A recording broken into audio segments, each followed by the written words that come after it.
اس لیے اپنی دعوت کو کہ خوبیوں کے ساتھ پیش کیا جائے کہ کیا خوبی ہوگی اس کی، کہ سب سے پہلی خوبی یہ بناؤ کہ تمہاری نیتیں اچھی ہو.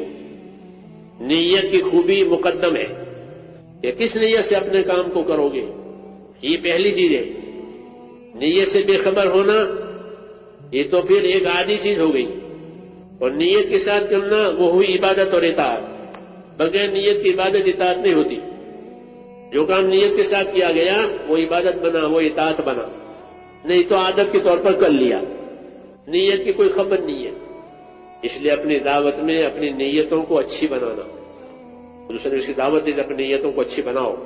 کس نیت سے کر رہے ہو؟ نیت کا ایک کنٹرول ہوتا ہے آدمی پر. ہاں، اس لیے نیت عربی میں کہتے ہیں عقد القلب. یہ گویا ایک معاہدہ دل نے کر لیا ہے کہ یہ کام اس وجہ سے کرنا ہے، یہ قرار ہوا. نیت سے کنٹرول ہوتی ہے بات. یہ کام اللہ کے لیے کرنا ہے، یہ کام آخرت کے لیے کرنا ہے. انبیاء کرام اسی کی دعوت دیتے ہیں، کام کو اللہ کے لیے کرو. بس اس سے اونچی کوئی نیت نہیں ہے کہ آدمی اپنے کام سے اپنے اللہ کو راضی کرے. ورضوان من اللہ اکبر، کہ اللہ کا راضی ہو جانا بڑی بات ہے. یہ فرمایا اللہ کا راضی ہو جانا یہ بڑی بات. اس لیے کہتے ہیں نیت خوبیوں کے ساتھ، نیت کی خوبی کے ساتھ کام کیا جائے. یہ دعوت کے محاسن میں سے، دعوت کی خوبیوں میں سے ہے کہ دائی مخلص ہوتا ہے. کوئی چیز نہیں چاہتا سوائے اللہ کے، کوئی چیز نہیں چاہتا سوائے آخرت کے. اگر آخرت سامنے ہوگی تو یہ کام ہر وقت کرے گا اور ہر حال میں کرے گا، ہر جگہ کرے گا. اور اس کا تقاضا یہی ہے. جی ہاں، ہر حال میں کرے گا، تنگیوں میں اور فراخی میں، غریبی میں، مالداری میں، بیماری میں، تندرستی میں، سفر میں، حضر میں. کوئی مانے اس کے لیے بھی وہ دائی ہے، نہ مانے اس کے لیے بھی دائی ہے. یہ نہیں کہ ماننے والوں کے ساتھ جڑنا اور نہ ماننے والوں کے، یہ تو نہ مانے اس کے ساتھ زیادہ، جو مخالفت کرے اس کے ساتھ زیادہ توجہ. دعوت دینے والے کی توجہ زیادہ اس کی طرف ہوتی ہے جو نہیں مانتا. ہاں، زیادہ لحاظ اس کا کرتا ہے جو زیادہ مخالفت کرتا ہے. یہاں اس کا زیادہ لحاظ کرو. مخالفت کا جواب مخالفت سے نہیں دیتے نبی، بلکہ مخالفت کا جواب کہ مخالفت کا جواب احسان سے. یہ پیغمبروں کا طریقہ ہے. خالد ابن ولید سیرت میں ہے، خالد ابن ولید رضی اللہ عنہ بہت شدید تھے حضور صلی اللہ علیہ وسلم کے معاملے میں. بہادر آدمی تھے، میدانی آدمی تھے، میدانی تھے. ہاں، میدان کیسے جیتنا وہ ان کا کام تھا. میدانی آدمی، اس فن کو وہ جانتے تھے، اس لیے بڑی صلاحیت کے مالک تھے. مگر حضور صلی اللہ علیہ وسلم سے بڑا تناؤ، بہت بڑا تناؤ. ہر وقت یہ سوچتے تھے کہ کوئی موقع ملے تو اپنا کام کر جاؤں. یہ سوچتے کہ نماز پڑھے تو نماز کی حالت میں حملہ کروں. ہاں، اتنی دوری تھی دل میں. جب حضور صلی اللہ علیہ وسلم نے صلح حدیبیہ میں اللہ کے دربار میں حاضری دی عمرہ قضا کرنے کے لیے، تو یہ مکے میں تھے، تو لیکن مکہ چھوڑ کے چلے گئے. کیوں کہ میں ان کو دیکھنا نہیں چاہتا. لیکن چونکہ پچھلے سال قرار ہو گیا تھا کہ آئندہ سال آئیں گے، اپنا عمرہ کی قضا کریں گے، 3 دن رہیں گے. 3 دن کا ویزا دیا تھا، پھر نکل جائیں گے. 3 دن یہاں رہیں گے، میں ان کو دیکھنا نہیں چاہتا، اس لیے چلے گئے باہر. حضور صلی اللہ علیہ وسلم کی شان ہے، دعوت دینے والے کی شان. جب مکے پہنچے تو ان کے بھائی تھے، سگے بھائی، خالد کے بھائی ولید ابن ولید، وہ مخلصین میں سے آپ کے ساتھی ہیں. ان سے پوچھا بھائی کہاں؟ ہاں، دشمن کو پوچھ رہے ہیں. کس کو پوچھ رہے ہیں؟ دشمن جو دیکھنا نہیں چاہتا، ملنا نہیں چاہتا، اس کو پوچھ رہے ہیں کہ بھائی کہاں؟ تو وہ صحابہ بہت با ادب تھے. ہاں، بہت با ادب. انہوں نے یہ تو نہیں کہا کہ وہ آپ کی وجہ سے بھاگ گیا ہے، یہ جواب ٹھیک نہیں ہے بڑوں کے سامنے. تو ادب سے جواب دیا یاتی بہ اللہ، یا رسول اللہ، اللہ اس کو لائے گا، یعنی ہے نہیں یہاں، یہ اللہ اس کو لائے گا. یہ کہا اللہ لائے گا. یہ سب باتیں میرے بھائیوں اللہ تعالی ہمیں نصیب کرے. وہ آداب، کیا آداب. یہ جواب دیا یاتی بہ اللہ، کہ اس کو تو اللہ لائے گا. وہ بات بھی اللہ ہی لائے گا، اور کون لائے گا؟ جس کو بھی لایا اللہ لایا. جی ہاں، ہم کو آپ کو کون لایا ہے؟ ہاں، ہم اپنے ہوشیاری سے نہیں آئے، اللہ لائے ہیں. اللہ نے پہلے سے لکھ دیا تھا یہ جائے گا، پھر اس کے اسباب پیدا کر دیے. مقدر بھی کیا اور توفیق بھی دی. توفیق یعنی اسباب پیدا کر دیے تو آدمی چل پڑتا ہے. جی ہاں، اول اور آخر اللہ ہے. تو یہ جواب دیا کہ یاتی بہ اللہ، کہ اسے تو اللہ لائیں گے. حضور صلی اللہ علیہ وسلم سمجھ گئے. تو اس پر حضور صلی اللہ علیہ وسلم فرمایا، کیا فرمایا کہ خالد تو خالد ہے، یہ نہیں کہ نکما ہے. ہاں، کہ خالد تو خالد ہے. اس کی عقل تو اس کی عقل ہے، اس کی عقل کی قدر کر رہے ہیں. وہ عقل دشمنی میں استعمال ہو رہی ہے. ہاں، لیکن آپ کو اس کی عقل سمجھ کی قدر ہے.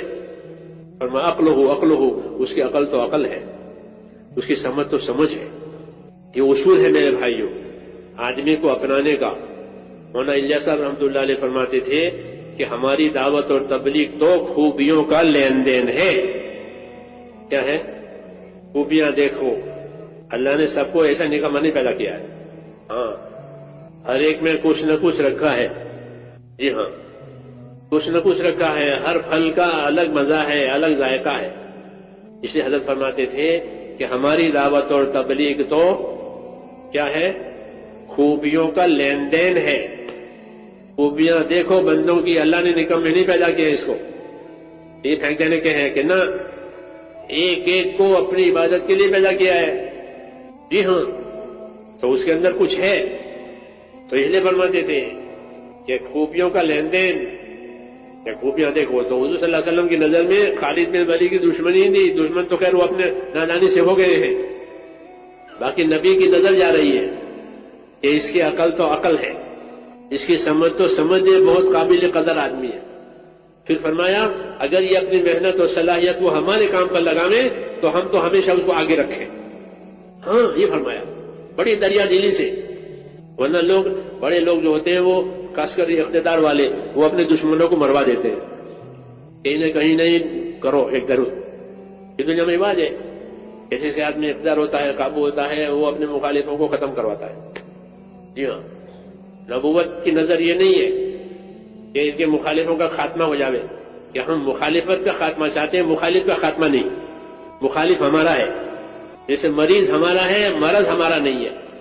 صحابہ کہتے تھے انا نکرہ المعاصی لا نکرہ العاصی، کہ ہم تو معاصی اور گناہوں سے نفرت کرتے ہیں، گنہگار سے نفرت نہیں کرتے. گنہگار تو ہمارا ہے، چور ہمارا ہے.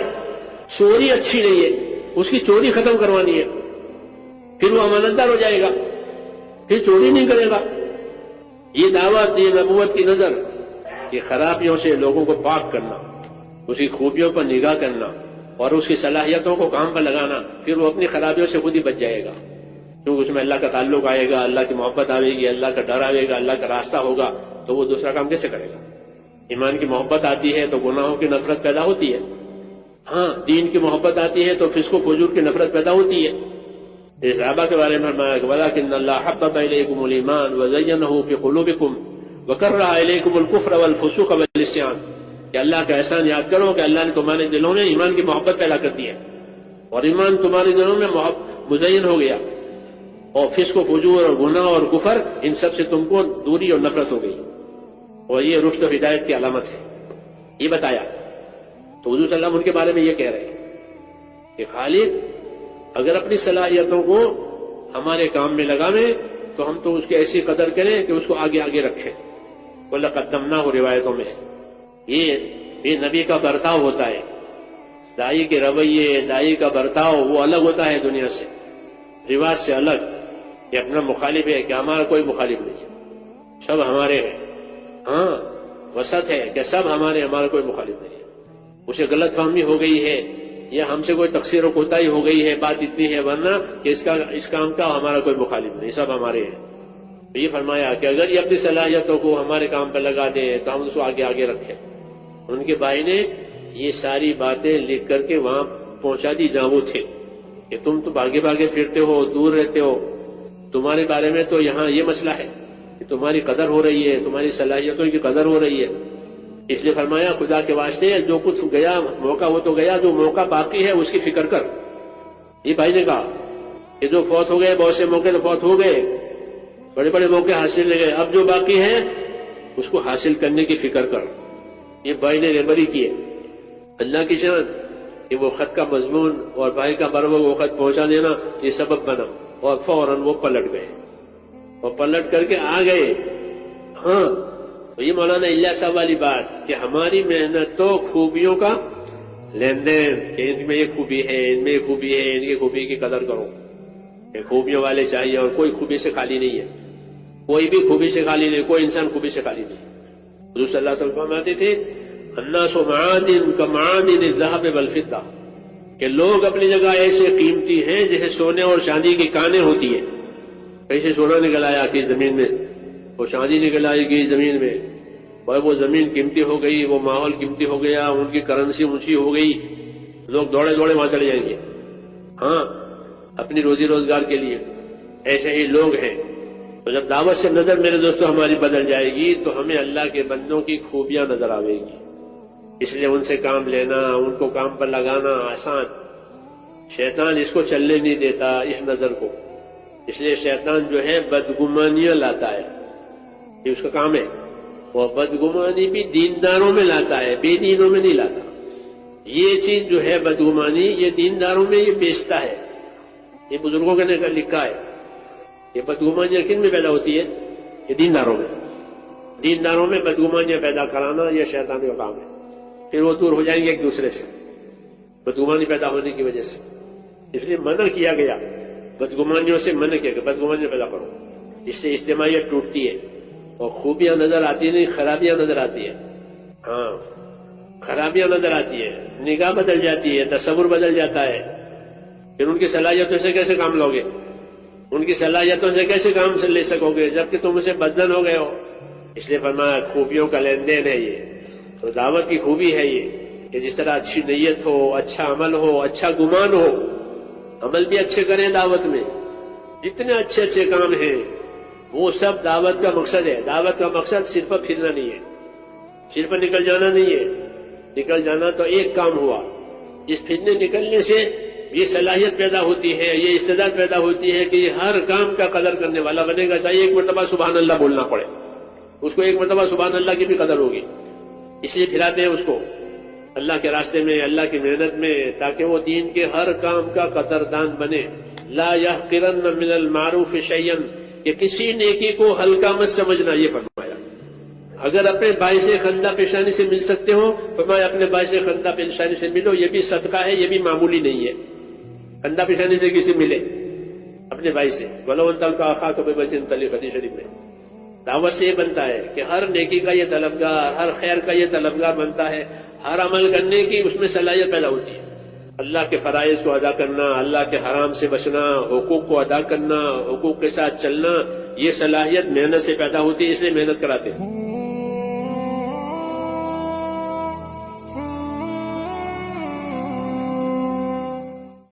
السلام علیکم میرے عزیز دوستوں اور بھائیوں. آج ہم سب اپنی زندگی میں اتنے مصروف ہو چکے ہیں کہ ہمیں خود کو دیکھنے کا وقت ہی نہیں ملتا. کبھی سوچا ہے کہ آخری بار دل سے نماز کب پڑھی تھی, آخری بار اللہ سے رو رو کر کب معافی مانگی تھی. ہم دنیا کے پیچھے اتنا بھاگ رہے ہیں, اتنا بھاگ رہے ہیں, لیکن سکون پھر بھی ہمیں نہیں مل رہا. کیوں؟ اس لیے کہ سکون مال میں نہیں ہے, سکون صرف اور صرف اللہ کی یاد میں ہے. اللہ تعالیٰ ہمیں بار بار پکارتا ہے, بار بار پکارتا ہے, واپس آ جاؤ, لوٹ آؤ میری طرف, لوٹ آؤ کامیابی کی طرف. لیکن ہم ہر دفعہ اس آواز کو بھلا دیتے ہیں. میرے بھائی, زندگی کا کوئی بھروسہ نہیں, نہ یہ جوانی رہنی ہے, نہ یہ وقت رہنا ہے, اور نہ ہی یہ طاقت رہنی ہے. ایک دن ایسا آئے گا جب صرف ہم ہوں گے اور ہمارے اعمال ہوں گے اور کچھ نہیں ہوگا ہمارے پاس. اگر آج ہم نے اپنی زندگی کو نہیں بدلا تو کل شاید موقع نہ ملے, اور شاید کل بہت دیر ہو جائے. ابھی بھی وقت ہے, ابھی بھی دروازہ کھلا ہے. اللہ تعالیٰ فرماتے ہیں کہ توبہ کا دروازہ میں نے قیامت تک اور موت تک کھلا رکھا ہے. بس ایک سچا قدم اٹھاؤ اور ایک سجدہ, اور دل سے بس کہہ دو کہ اللہ تعالیٰ ہم سے بہت گناہ ہو گئے ہیں, ہم نے بہت نافرمانیاں کر لی ہیں, یا اللہ میں واپس آ گیا ہوں, مجھے معاف کر دو. یقین مانو اللہ اتنا مہربان ہے کہ وہ تمہاری ایک قدم پر اپنی رحمت کے دروازے کھول دیتا ہے. تو آج ہی فیصلہ کریں گناہوں کو چھوڑنے کا, نماز کو پڑھنے کا اور اپنے رب کی طرف لوٹنے کا۔ اللہ ہم سب کو ہدایت دے، اللہ ہم سب اور ہمیں اپنے دین پر چلنے کی توفیق عطا فرمائے، آمین۔